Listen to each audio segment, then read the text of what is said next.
सबसे पहले तो दोस्तों आप यहाँ पर जो है फंड का नाम देख सकते हैं। हमारा जो फंड का नाम है यहाँ पर निप्पॉन इंडिया का Nifty small cap 250 index fund, जो कि डायरेक्ट ग्रोथ प्लान के साथ ही आता है। तो चलिए दोस्तों, सबसे पहले तो इस फंड के बेसिक डिटेल की बात कर लेते हैं। तो दोस्तों, इस फंड का जो आपको करंट एनएवी देखने को मिल जाता है वो आपको 27 रुपए का देखने को मिल जाता है। फंड के रेटिंग की बात करें तो दोस्तों आपको इसमें जो है 1 का रेटिंग यहाँ पर देखने को मिल जाता है। और मिनिमम एसआईपी अमाउंट की बात की जाए तो दोस्तों यहाँ पर जो है आप 100 रुपए से स्टार्ट कर सकते हैं। और दोस्तों इस फंड के साइज की बात की जाए तो आपको लगभग 832 करोड़ का जो है फंड साइज देखने को मिल जाता है। अब चलिए दोस्तों यहाँ पर फंड के रिटर्न की बात कर लेते हैं। तो इसका सबसे पहले तो 1 साल का जो रिटर्न देखेंगे तो आपको लगभग दोस्तों 43% का जो है रिटर्न देखने को मिला है। और 3 साल के रिटर्न की बात की जाए तो आपको लगभग 33% का जो है आपको 3 साल का रिटर्न देखने को मिला है। जबकि दोस्तों इसके ऑल टाइम रिटर्न की बात की जाए तो लगभग आपको 37% का जो आपको ऑल टाइम रिटर्न देखने को मिला है। तो इस हिसाब से देख सकते हैं रिटर्न्स के मामले में आपको ये फंड शानदार देखने को मिल सकता है। अब दोस्तों बात करते हैं मेन फैक्टर यहाँ पर होल्डिंग की। तो होल्डिंग की बात करें तो दोस्तों इस फंड में जो है लगभग 241 अलग अलग स्टॉकों में अलग अलग सेक्टरों में आपका जो पैसा है यहाँ पर इन्वेस्ट किया जाएगा। तो कुछ गिने चुने दिग्गज कंपनियों के नाम हम आपको बता देते हैं। अब 241 अलग अलग कंपनियों के नाम को इस वीडियो में बता पाना ये यहाँ पर पॉसिबल नहीं हो पाएगा, क्योंकि वीडियो काफी ज्यादा लंबा हो जाएगा। तो मैं यहाँ पर कुछ गिने चुने कंपनी के नाम मैं आपको बता देता हूँ। तो सबसे पहले तो यहाँ पर जो है की industry limited, IDFC limited, angel one limited, RBL bank limited, Sonata software limited. तो ये जो कंपनी है इसमें जो है लगभग आपका पैसा यहाँ पर इन्वेस्ट किया जाएगा। और ऐसे ही 241 अलग अलग स्टॉकों में आपके पैसे को यहाँ पर डाइवर्सिफाई करके इन्वेस्ट किया जाएगा। अब चलिए दोस्तों फाइनली कैलकुलेशन की तरफ चलते हैं। तो देखिए दोस्तों, अब जो है यहाँ पर जो है आपको लमसम जो है एक बार 16,850 रुपए का करना है। और हमने जो है दोस्तों एक्सपेक्ट रिटर्न रखा है सिर्फ 30% का रखा है, क्योंकि इस फंड के हिसाब से देखेंगे तो लगभग दोस्तों आपको 37% का भी रिटर्न देखने को मिला है, 46% का भी रिटर्न देखने को मिला है।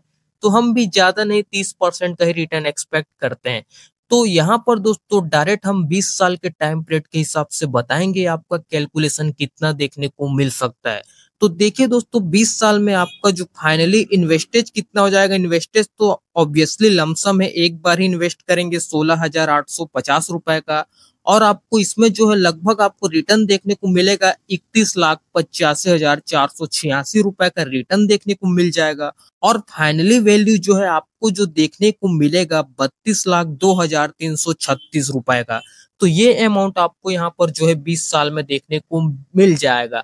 अब दोस्तों यहाँ पर इस ड्यूरेशन को सिर्फ आप 5 साल और ऐड कर देते हैं तो देखो दोस्तों आपका ये वैल्यू यहाँ पर बढ़कर आपको देखने को मिलेगा पूरे 1 करोड़ का आपको देखने को मिल सकता है।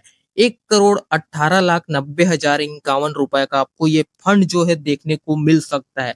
अगर आप इस फंड को अगर 30 साल तक कंटिन्यू करते हैं तो दोस्तों 30 साल में तो लगभग आप जो है यहाँ पर 4.5 करोड़ का जो है प्रॉफिट जनरेट कर लेंगे।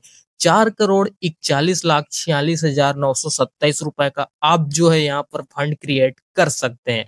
अब चलिए दोस्तों ये तो रही लमसम की बात। यहाँ पर जो है एसआईपी को भी समझ लेते हैं। अब अगर आप इस फंड में मात्र 1,600 रुपए का जो मंथली एसआईपी करते हैं इसी फंड में, और आने वाले टाइम ड्यूरेशन के आधार पर हम जो है 30% का रिटर्न एक्सपेक्ट करते हैं। तो अगर आपको जो है 30% का रिटर्न मिल जाता है तो देखते हैं कि आपको यहाँ पर जो है कितने का प्रॉफिट देखने को मिल सकता है।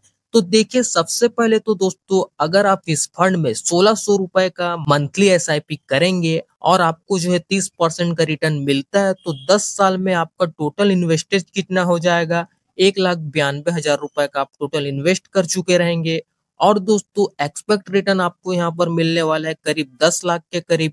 और जो है आप यहाँ पर 12,04,295 रुपए का फाइनली अपने बैंक अकाउंट में यहाँ पर विड्रॉ कर पाएंगे।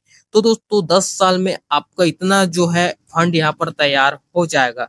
अब दोस्तों इसी ड्यूरेशन को अगर आप सिर्फ 5 साल और बढ़ा देते हैं, 15 साल तक लेकर जाते हैं, तो आपका जो है ये फंड लगभग 55 लाख के करीब आपको देखने को मिल सकता है। तो 55 लाख का प्रॉफिट आप जो है 15 साल में इस फंड से बहुत आसानी से जनरेट कर सकते हैं। अगर आपको यहाँ पर जो है 30% का रिटर्न देखने को मिलता है तो की केस में मैं आपको बता रहा हूँ। अब दोस्तों इसी ड्यूरेशन को अगर आप 20 साल तक कंटिन्यू करते हैं तो 20 साल में दोस्तों आपका कितना प्रॉफिट देखने को मिल जाएगा उसको भी जरा देख लेते हैं। तो दोस्तों 20 साल में आपको जो है फाइनली प्रॉफिट देखने को मिलेगा, लगभग आपका मान सकते हैं 2.4 करोड़ का प्रॉफिट आपको देखने को मिल सकता है। 2,45,17,211 रुपए का आपको प्रॉफिट देखने को मिल सकता है 20 साल में। अब दोस्तों इसी ड्यूरेशन को अगर आप 25 साल तक लेकर जाते हैं 1,600 रुपए मंथली एसआईपी के आधार पर, तो लगभग दोस्तों आपका प्रॉफिट यहाँ पर 10 करोड़ से ऊपर का जा सकता है। 10,80,93,598 रुपए का आपको ये फंड देखने को मिल सकता है अगर आपको 30% का रिटर्न देखने को मिल जाता है तो। अब दोस्तों फंड के खर्चे की भी बात कर लेते हैं, यानी कि एक्सपेंस रेशियो की बात करें तो दोस्तों यहाँ पर देखते हैं आपको कितना का जो एक्सपेंस रेशियो देखने को मिलता है। तो देखो दोस्तों आपको जो है इस फंड में बहुत कम एक्सपेंस रेशियो देखने को मिलता है। लगभग दोस्तों आपको 0.32% का जो है आपको एक्सपेंस रेशियो देखने को मिलता है इस फंड में। और एग्जिट लोड की बात करें तो दोस्तों आपको किसी भी तरीके का कोई एग्जिट लोड चार्ज देने की जरूरत नहीं है इस फंड में। और बाकी दोस्तों टैक्स इम्प्लीमेंटेशन को आप सभी जैसा कि जानते हैं, अगर आप 1 साल से पहले अपना जो पैसा है यहाँ पर निकालते हैं तो आपको जो है यहाँ पर 15% का शॉर्ट टर्म गेन टैक्स देना पड़ता है। अगर आप यहीं पर 1 साल के बाद अपना जो पैसा है कभी भी विड्रॉ करते हैं और आपका जो पैसा है अगर 1 लाख प्लस हो जाता है उस फाइनेंशियल ईयर में, तो आपको जो है दोस्तों 10% का long term capital gain tax देना होता है। अब दोस्तों यहाँ पर जो है फंड मैनेजमेंट की बात की जाए तो एक पर्सन जो है इस फंड को पूरी तरीके से मैनेजमेंट कर रहे हैं और इनके नाम को यहाँ पर आप देख सकते हैं, मेहुल डामा। ये जो है इस फंड को पूरी तरीके से मैनेज कर रहे हैं, तो इनको काफी अच्छा खासा एक्सपीरियंस रहता है यार, लगभग 20 से 25 साल का। तो आप जो है इन पर अपना जो ट्रस्ट है उसको बनाए रख सकते हैं। अब दोस्तों फंड के रैंकिंग की बात करें तो दोस्तों आपका जो ये फंड है यहाँ पर जो है इंडिया में 6वें नंबर पर रैंक कर रहा है। इसका टोटल एयूएम की बात करें तो दोस्तों आपको 3,81,421 करोड़ का आपको एयूएम देखने को मिल जाता है टोटल। और दोस्तों ये जो फंड है यहाँ पर स्टार्ट हुआ था 30 जून 1995 को, ये जो फंड है यहाँ पर रोल आउट किया गया था। तो दोस्तों मुझे उम्मीद है आपको सब कुछ इस फंड से रिलेटेड A to Z जो जानकारी है आपको समझ में आ गया होगा। बाकी दोस्तों आपको किसी भी तरीके का कोई भी सवाल या जवाब है इस फंड से रिलेटेड, आप कमेंट करके मुझसे पूछ सकते हैं। आपके कमेंट का मैं रिप्लाई जरूर करूंगा। बाकी दोस्तों वीडियो कैसी लगी नीचे कमेंट करके जरूर बताएं। वीडियो पसंद आती है तो यार वीडियो को लाइक जरूर कर देना। बाकी चैनल को अगर आपने सब्सक्राइब नहीं किया है तो उसको भी याद से जरूर कर देना। तो दोस्तों हम आपसे मिलते हैं जल्द किसी नेक्स्ट वीडियो में, तब तक के लिए देखते रहें। Thanks for watching guys, bye bye, have a great day.